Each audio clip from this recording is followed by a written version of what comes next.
बाजारात तुरीचे भाव हमी भावापेक्षा कमी आहेत। त्यामुळे कर्नाटक सरकारने शेतकऱ्यांना दिलासा देण्यासाठी हमी भावाने तूर खरेदी करण्याचा निर्णय घेतला आणि त्याचबरोबर कर्नाटक सरकार शेतकऱ्यांना 450 रुपये बोनसही देणार आहे।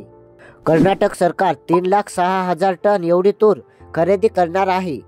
त्यामुळे कर्नाटकप्रमाणे महाराष्ट्रानेही तातडीने तुरीची हमी भावाने खरेदी करावी आणि त्याचबरोबर शेतकऱ्यांना 450 रुपये बोनस द्यावा अशी मागणी आता शेतकरी करत आहेत।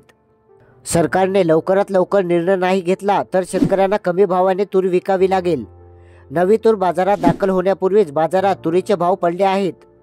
कर्नाटकातील शेतकऱ्यांना किमान 8,000 रुपये प्रति क्विंटल इतका भाव मिळणार आहे।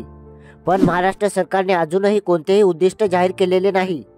यंदा महाराष्ट्रात कर्नाटकपेक्षा तुरीचे उत्पन्न जास्त होण्याची शक्यता आहे।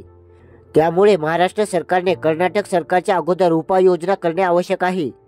पण महाराष्ट्र सरकार आजही सोयाबीन खरेदीचा तिढा सोडण्यात गुंतले आहे। यंदा तूर उत्पादकांना चांगला दर मिळाला नाही तर पुढच्या हंगामात शेतकरी लागवडी कमी करतील असे शेतकरी सांगत आहेत। तुम्हाला काय वाटते, यावर्षी तुरीला बाजारपेठेत किती रुपयांचा दर मिळू शकतो?